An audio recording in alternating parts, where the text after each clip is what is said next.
amigas y bienvenidos a Utopística, el programa en la web de la Biblioteca y Centro de Investigación Social Jesús T. Piñero, aquí en la Universidad del Este. Este que les habla es Manuel Almeida, director ejecutivo actualmente de la Biblioteca Piñero. Y hoy nos acompaña con nosotros una invitada muy especial. Nos referimos a la licenciada Ana Irma Rivera Docen, que fue, como todos sabrán, pues, presidenta del Colegio de Abogados y Abogadas de Puerto Rico, además de que muy conocida por su larga trayectoria en la lucha por expandir, hacer valer y proteger los diversos derechos humanos a través de Puerto Rico y la región más amplia del Caribe y América Latina. Gracias por estar con nosotros, licenciada. Gracias por la invitación. Bueno, y hoy en particular vamos a hablar sobre un tema bien importante y bien preocupante, pero importante en el sentido de que yo creo que es importante que tenga más presencia pública, y nos referimos al asunto del embarazo infantil forzado.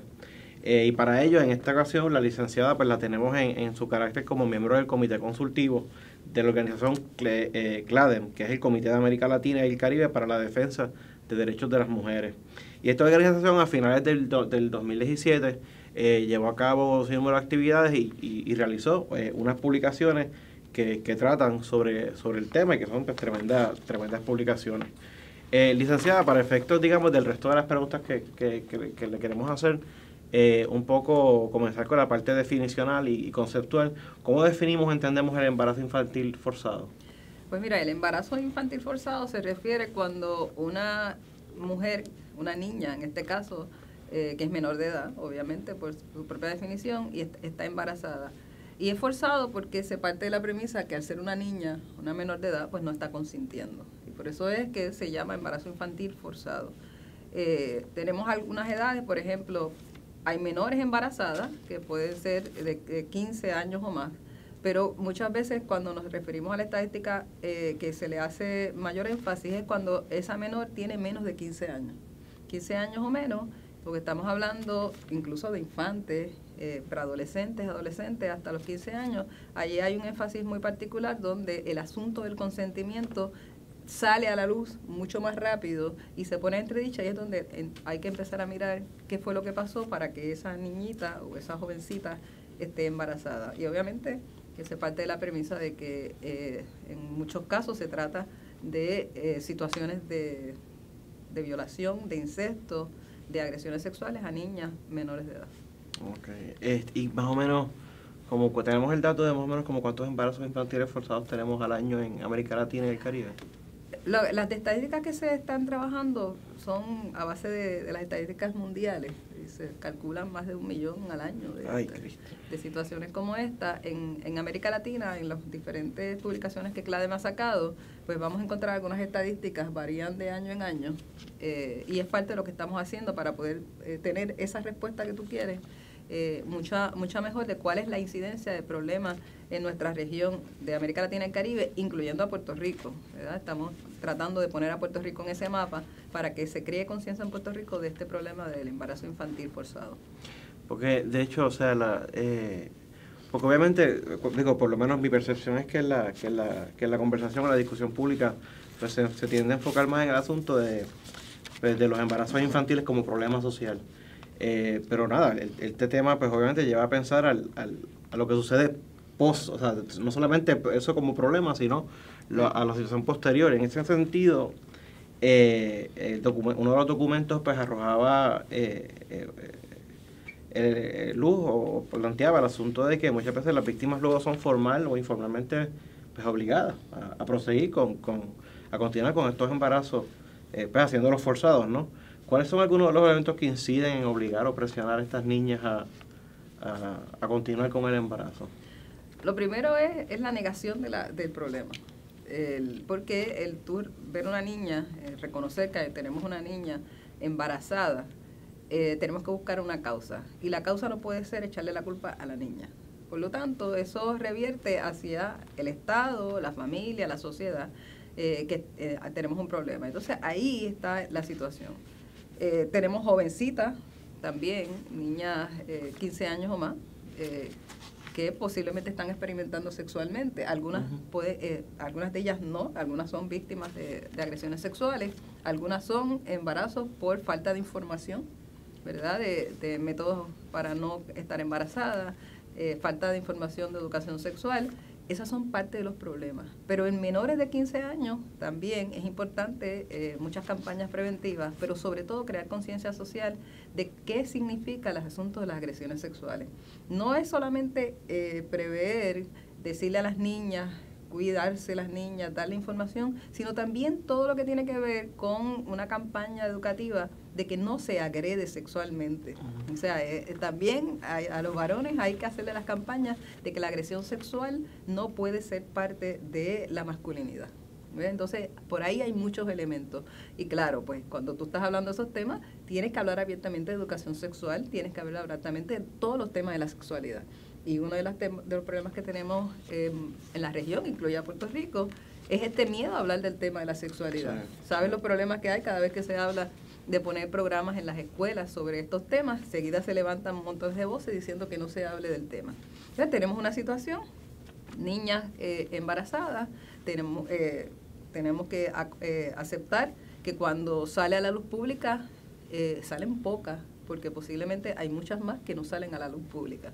Tenemos una niña de 11, 12 años embarazada y que tú tienes que pensar, bueno, ahí la primera cosa que a uno le levanta sospecha es que esa niña puede haber sido víctima de agresión. Sin duda, porque estamos hablando de una menor que no consiente. Por definición, yo que como soy abogada que lo digo también esos términos, por definición una persona de esa edad no consiente. Por lo tanto, hay que ver cómo fue la situación de ese embarazo y hay que buscar cómo fue que se produjo el embarazo, pero también hay que enfrentar el embarazo. ¿Y qué quiere decir enfrentar el embarazo? Pues enfrentar el embarazo quiere decir que estamos con una niña que no tiene el desarrollo físico para llevar a cabo hasta su término ese embarazo. Hay gente que va a forzar a esa niña a ese embarazo, aunque sea un producto, por ejemplo, de incesto, violación, y estoy partiendo de la premisa de que va a ser parte de una violación, porque parte de la premisa que una niña de 11 años no consiente. Y la obligan entonces a la maternidad. Ahí salen pues entonces otras discusiones. Sale el asunto de la interrupción del embarazo o aborto. Existe el derecho, en Puerto Rico existe el derecho, incluso en los casos de violación se supone que el Estado asuma esa responsabilidad. Entonces esas discusiones son tabú en este país. Es como si eso no estuviera pasando. Hay gente que te dice pues, que prefiere que la niña se muera antes de que incluso interrumpan el embarazo. Prefieren que la niña pase por un proceso donde su cuerpo no está listo. Y si termina el embarazo exitosamente en términos de que puede salir del proceso de embarazo y da a luz la criatura, para el resto de su vida va a estar enmarcada una niña criando un niño o una niña. O sea, es una situación difícil, pero que tenemos que enfrentar como país. No es posible que sigamos con esta situación. Salen a la luz pública situaciones terribles, incluso de trata de menores, donde recién hay un caso en Puerto Rico que sale en una de las publicaciones, lo ponemos, de una nena que estuvo siendo mercadeada sexualmente por su familia y se descubre cuando la niña sale embarazada. Ay, Dios mío.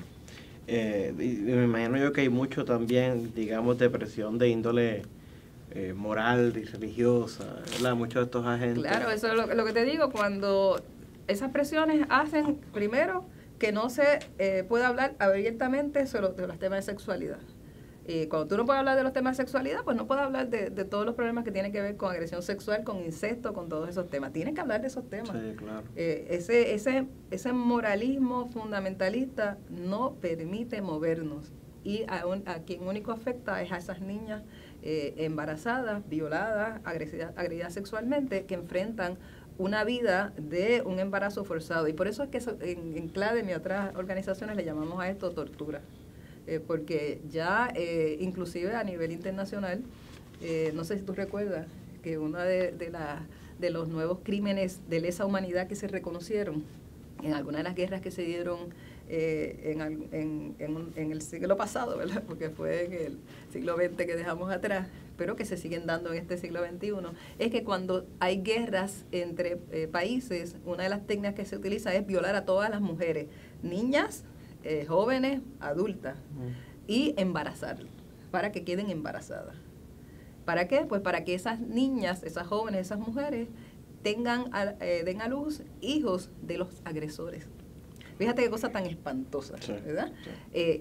Pues eso se declaró terrorismo, crímenes de lesa humanidad y terrorismo, es el concepto del embarazo forzado. Pues es terrorismo tú tener una niña embarazada y forzarla a terminar un embarazo, eso es terrorismo de Estado. Sí, claro, de acuerdo. América Latina y el Caribe pues es una región muy amplia. Hay focos particulares que se sepa de mayor intensidad de estos casos y si los hubiera, algunas variables explicativas que hagan que estos lugares tengan más impacto. Sí, tiene que ver mucho con lo que estamos conversando. Hay países que simplemente hablar de sexualidad no se puede. En Puerto Rico tenemos una gran discusión, pero lo hablamos. Pero hay países que no se puede ni siquiera conversar del tema. Hay países que, por ejemplo, las terminaciones de embarazo están absolutamente prohibidas, aunque la vida de la mujer, sea niña o una mujer adulta, esté en peligro. Simplemente te mueres y te van a decir, pues, te moriste de causa natural. Yo te estoy diciendo para que la gente que ve el programa sepa lo fuerte que es el asunto. O sea, porque yo te lo podría decir muy suave, pero no, porque no es suave, es la vida de una persona, claro. Es el desarrollo y la vida de una niña. O sea, hay que decirlo como es. Hay países donde simplemente vas a la cárcel, aunque sea por ejemplo un aborto espontáneo. De hecho, ayer estaba oyendo que habían finalmente liberado en Honduras a una mujer que estuvo presa más de 10 años, condenada a 40 años de cárcel por un embarazo, por un aborto espontáneo. Eso quiere decir que ella simplemente sin querer. Eso es espantoso. Pero como en ese país está absolutamente prohibido, la metieron presa. Ay. ¿Okay? Y hay de esas eso se conoce como, creo que son las 17. Hay un montón de casos de mujeres presas simplemente por eso. O sea, estamos en un ambiente de terrorismo hacia las mujeres, hacia la sexualidad de las mujeres. Mira, hacia la sexualidad en términos de que no se permite la conversación sobre el tema de la sexualidad, pero también hacia las mujeres en términos de que, hasta nuevo aviso, las únicas que nos embarazamos somos las mujeres. Por lo tanto, todas esas políticas van dirigidas, sin duda alguna, al cuerpo de las mujeres, a la tortura del cuerpo de las mujeres y a no reconocer derechos sobre el cuerpo de las mujeres a las propias mujeres. Mira, pero un poco en la pregunta tuya, estaba mirando aquí en una de las publicaciones de CLADEN, algunos de los países en nacimientos de niñas de menos de 15 años. Por ejemplo, tenemos que ver también la variable de la población, ¿verdad? Sí. Porque estamos hablando de países grandes que tienen millones. Por ejemplo, Argentina tiene, por lo menos para el año 2015, que es la estadística que teníamos hasta ahora recogida, más de 44.000 millones, porque están en millones de personas, ¿verdad? 44 millones de habitantes, perdón. Y ahí había nacimientos de niñas de menos de 15 años, 2.787, de 44 millones. Pero cuando tú vas a Puerto Rico, sí, la estadística que habíamos recogido al 2014, porque tenemos un problema de estadísticas que lo podemos conversar también, sí, un país, en este momento, la estadística era de 3.411.000. Y la estadística para niñas, nacimientos de niñas de menos de 15 años era de 231. Pero eso es lo que se recoge en estadística que pudimos encontrar. Sí, claro. Estamos seguras de que es mucho más. Sí. Lo que pasa es que tenemos un problema grave sobre el asunto de recoger la estadística para uno poder trabajar y visibilizar las problemáticas de Puerto Rico. Sí. Y de hecho, nos encontramos en un contexto donde se está debatiendo ahora mismo la importancia de tanto de la recopilación de estadísticas y de mantener la independencia, sí, de la instancia del mantenimiento de la estadística dentro del gobierno. Pero, por ejemplo, mira, un país como Honduras, que tiene 8,5 millones de habitantes, en 2016 tenía 778 casos de nacimiento de niñas de menos de 15 años. México, 131 millones, 10.277 casos. Para darte algunos números. Sí. Pero claro, como uno sabe que, como decíamos ahorita, como uno sabe que el tema para muchas familias es un tema tabú y para muchas culturas, uno sabe que esos números tienen que quedarse muy atrás de realmente la cantidad de casos que deben existir. Lo que pasa es que tan pronto la niña está embarazada, ya tú sabes que algo estuvo pasando, no solamente en el incidente del embarazo que provocó el embarazo, antes de eso. Sí. O sea, es la visibilización de que algo está pasando. y eso no se puede meter debajo de la alfombra. O sea, eso hay que enfrentarlo. Y eso definitivamente es uno de los problemas que tenemos en el país. Licenciada, esto es un fenómeno que es bien complejo, ¿no? Porque se entrecruzan tantos elementos pues, judiciales, culturales, sociales, morales, familiares, policíacos, educativos, etcétera, etcétera. CLADEM, al respecto de tratar de promover de que se reduzcan los casos de embarazos infantiles forzados, ¿qué propuestas ha hecho? Bueno, lo que estamos haciendo, y este programa, y le damos las gracias a ustedes, la primera etapa es esta campaña, primero de visibilizar el problema, de hacer que los países reconozcan el problema. En el caso de CLADEM, los 17 países que estamos en CLADEM, hemos estado recogiendo lo más que podamos de información en cada uno de nuestros países para tener documentación y poderla difundir. Así es que esa es la primera etapa. En las próximas etapas estaremos haciendo también actividades con otras organizaciones interesadas en el tema. Es importante que más gente se sume, más entidades, organizaciones y personas de su carácter personal. Y la otra etapa es movernos hacia que el Estado reconozca su responsabilidad, aunque eso se hace a lo largo de toda la campaña, ¿verdad? Pero un poco más agresivamente que el Estado apruebe políticas de Estado que acepten y aborden y que de alguna manera atajen esta situación. Así es que por ahí hay varios escenarios y todos, pues a veces todos hay que trabajarlo a la vez, ¿verdad? Pero estamos iniciando más que nada con la campaña porque hay que tener la documentación. Sí, de hecho, y un poco ha contestado las siguientes preguntas que le iba a hacer porque pienso que en Puerto Rico, pues ubicándonos en Puerto Rico, al respecto de la política pública, que habrá que impactar fuertemente, cuando se entrecruza con las perspectivas moralistas de algunos de los funcionarios electos y no electos, pues digamos que obstaculiza esfuerzos que van en la dirección de tratar de atajar problemas como este. Bueno, la campaña parte de la base de que hay que promover que el Estado es laico. Y en el caso de Puerto Rico hay que recordarle a la gente que hay una base constitucional que establece que habrá total separación de Iglesia y Estado. Para que la gente entienda, eso no quiere decir que la gente no tenga la religión que quiera. Lo que quiere decir es que para que tú tengas la que tú quieras, el Estado no puede tener una, porque en el momento en que el Estado asume una posición de tal o cual religión, te está imponiendo esa a ti, que puedes tener otra. Y entonces, eso tiene que ver mucho con la oposición a la educación sexual, por ejemplo. Si tú estás en un grupo religioso que cree que la educación sexual no debe darse en las escuelas, pues tú le estás imponiendo tu posición al resto de los estudiantes y las estudiantes que están ahí. Pues el Estado tiene la responsabilidad de que garantizar que la educación sea laica. De hecho, es uno de los mandatos constitucionales. Eso es bueno que la gente lo recuerde porque como que se nos olvida. Sí. Entonces, pensamos que lo que se está hablando es en contra de las religiones. No, es que las personas tienen el derecho a tener la religión que quiera, pero el Estado tiene que ser laico y tiene que ver por el bienestar común. Y el bienestar común es aquel que no está enfatizando en una religión o en otra, sino que es la base laica. Y eso es bien importante. Así es que por ahí van muchas de las discusiones, sin duda. Es uno de los obstáculos grandes que tenemos en Puerto Rico, a pesar de la Constitución, y en muchos otros países de la región de América Latina y el Caribe. Sí, y también el impacto de lo religioso en América Latina y en Puerto Rico y como parte de América Latina, pues permea toda la cultura. Y por lo tanto, al permear toda la cultura, pues permea también en cómo lo que se emite en los medios televisivos, radiales, portales cibernéticos y demás. Fíjate, una de las cosas que se impulsa por la campaña de CLADEM es que se convierta en un delito. Convertir en delito el embarazo infantil forzado en Puerto Rico ya está penalizado en muchos sentidos, en otros países no necesariamente. Y cuando te digo que está penalizado es que hay muchos delitos que tienen que ver, por ejemplo, con incesto y hay un agravante si es menor de edad. Y además en Puerto Rico la edad para consentir tener sexo es a los 16 años.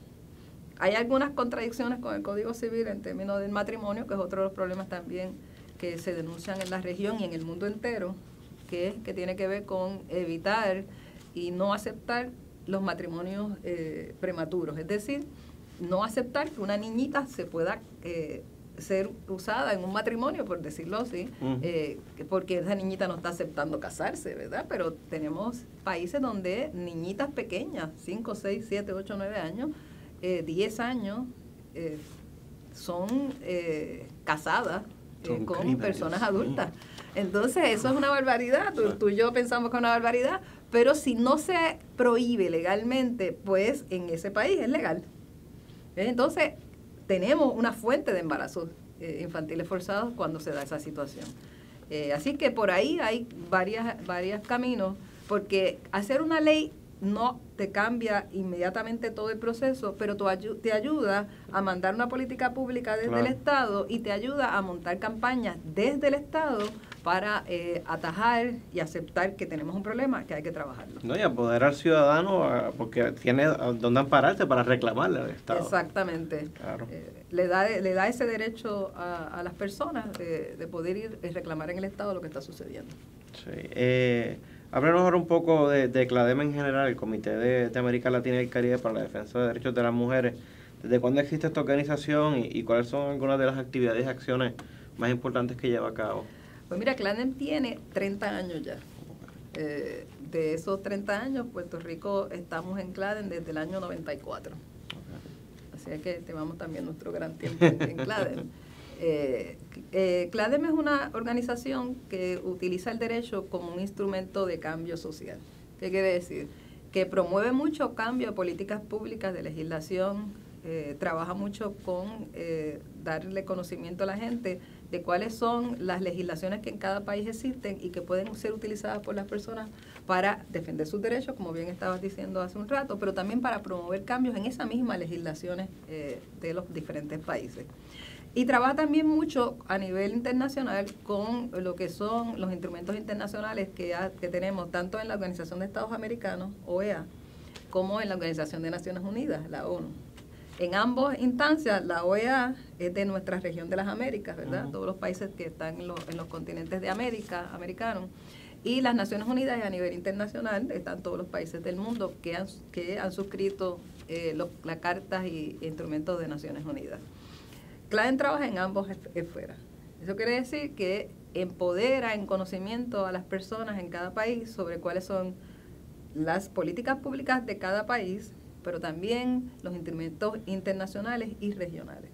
Y ha hecho gran impacto en los mismos, porque, por ejemplo, a CLADEM todo el tiempo nos están invitando a que demos nuestra opinión sobre diferentes cambios en instrumentos internacionales.